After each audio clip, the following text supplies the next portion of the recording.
Bonjour à tous. C'est une semaine qui s'ouvre encore devant nous et nous voulons ce matin, avant toute chose, remettre cette journée entre les mains du Seigneur. Premièrement, par la pensée ce matin de partager ensemble la parole du jour. Alors je vous invite à lire dans l'évangile de Jésus-Christ selon Luc, le chapitre 12, à partir du verset 35 jusqu'au verset 40. Que vos reins soient sains et vos lampes allumées, et vous soyez semblables à des hommes qui attendent que leur maître revienne des noces, afin de lui ouvrir dès qu'il arrivera et frappera. Heureux ces serviteurs que le maître, à son arrivée, trouvera veillant. Je vous le dis en vérité, il se ceindra la ceinture et vous fera mettre à table et s'approchera pour les servir.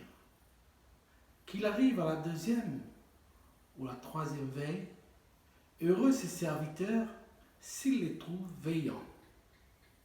Sachez-le bien, si le maître de la maison savait à quelle heure le voleur doit venir, il veillera et ne laissera pas percer sa maison. Vous aussi, tenez-vous prêts, car le Fils de l'homme viendra à l'heure où vous n'y penserez pas. Que le Seigneur bénisse sa parole. J'aimerais ce matin laisser deux pensées. La première pensée, c'est l'appel du Seigneur, mais aussi d'être prêt.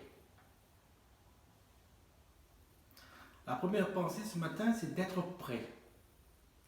Mettez une ceinture à votre taille et tenant vos lampes allumées. C'est un appel à toujours être prêt. On parle ici des serviteurs qui sont toujours en tenue de service et qui attendent leur maître. Celui-ci est parti à un mariage et il risque d'arriver tard, vers le milieu de la nuit ou vers la fin de la nuit, c'est-à-dire bientôt vers le matin. Lorsque celui-ci arrive et voit ses serviteurs toujours prêts et en pleine activité, voici ce que cette histoire nous raconte. Ces hommes, ces serviteurs seront heureux, car leur maître les fera asseoir et prendra place à table et les serviront. Alors cette parabole rappelle ici, Dieu nous donne tous les moyens disponibles, les dons et les responsabilités à assumer. Et lorsqu'il revient dans sa maison, il trouve ses serviteurs en pleine activité. Ici, c'est la joie du maître qui est à son comble. Alors qu'est-ce qu'il fait? Il invite tous ses serviteurs à partager aussi sa joie. On parle ici de fêtes, de banquets, de repas. Cela nous rappelle les aires de fête. Et ça, c'est la joie du Seigneur. C'est la joie du Maître de pouvoir accueillir ses bons et fidèles serviteurs. On pourrait dire que ce matin, qui sont ces serviteurs? Et j'ajouterais aussi les servantes. Dans nos églises, on a l'habitude de dire, est-ce que ce sont les pasteurs, les diacres, les évangélistes, les prédicateurs, les responsables d'église, les monitrices ou moniteurs d'école du dimanche? Oui, ce sont eux premièrement. Mais pas eux seulement. Il y a aussi chacun de nous ce matin, nous qui n'avons peut-être pas de grandes responsabilités, là où on évolue, dans la sphère familiale, dans la sphère professionnelle, coutumier, ou dans le sport, au niveau de la jeunesse, les étudiants, les jeunes, quel que soit l'endroit où on est, le milieu où on évolue, nous sommes avant tout des serviteurs et des servants. Des personnes qui ont la charge et la responsabilité de témoigner l'amour de Dieu, d'être au service de Dieu. Nous formons, comme dit l'apôtre Paul, le corps de Christ. Chacun a sa place, chacun a sa fonction, mais nous sommes tous membres du corps de Christ. Chacun pour sa part. C'est vrai que dans le milieu où on évolue, Dieu nous appelle à le servir. Alors, ce matin, j'encourage chacun de nous de dire que nous ne devons pas nous reposer sur nos lauriers ou dans nos acquis. Au contraire, soyons toujours prêts à servir à tout moment et en tout lieu, et toujours à la conquête des âmes.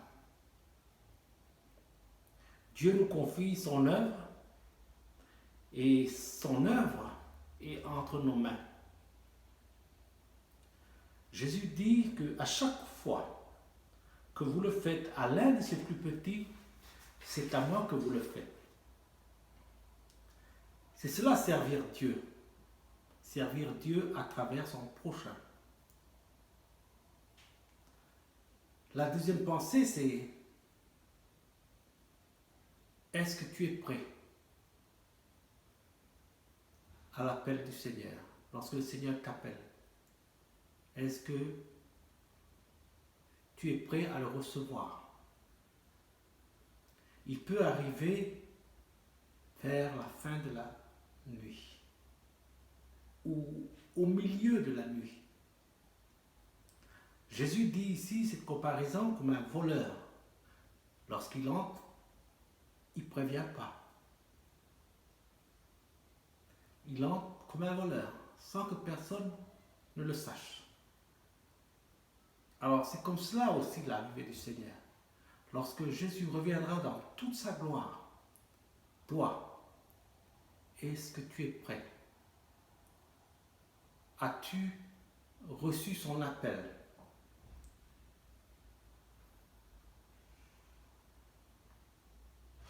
Alors, si nous ne sommes pas prêts, si nous n'avons pas pris conscience de cela, nous devons nous en remettre au Seigneur. De dire: Seigneur, me voici. Je donne pleinement ma vie entre tes mains. Je crois que tu es mort et tu es ressuscité pour moi. Et que c'est en toi que j'ai la vie éternelle. Je reconnais que je suis pécheur, je suis perdu. Et je crois en toi, que tu m'as sauvé, tu m'as délivré et tu m'as donné la vie éternelle. Comme dit la Bible, crois au Seigneur Jésus et tu seras sauvé. C'est cela que le Seigneur demande à chacun de nous, c'est d'être prêt. S'il vient, est-ce que tu es prêt? N'oublie pas, ce passage nous rappelle que lorsque le Fils de l'homme viendra, c'est comme un voleur. On ne sait pas à quelle heure il arrive, à quel moment il va arriver. Alors soyons prêts, soyons vigilants. Ces heures qui ont été données, les heures tardives ou vers la fin de la nuit, et même au milieu de la nuit, nous rappellent que dans notre vie, nous pouvons nous assoupir. Nous pouvons baisser la vigilance C'est là où la vigilance, tout doucement aussi, perd sa force, devient faible. C'est là aussi que la foi aussi s'éloigne. Parfois même, le temps s'y semble long pour nous que nous prenons le temps maintenant pour la vie de ce monde, pour les soucis de la vie, pour le plaisir de la vie. Et nous avons oublié que Jésus revient bientôt. Et s'il revient, est-ce que tu es prêt? Je voudrais laisser ce petit verset pour terminer. Lorsque le maître lui dira, quand il reviendra et trouve son serviteur en pleine activité, en plein service, voici ce qu'il dit: c'est bien, bon et fidèle serviteur.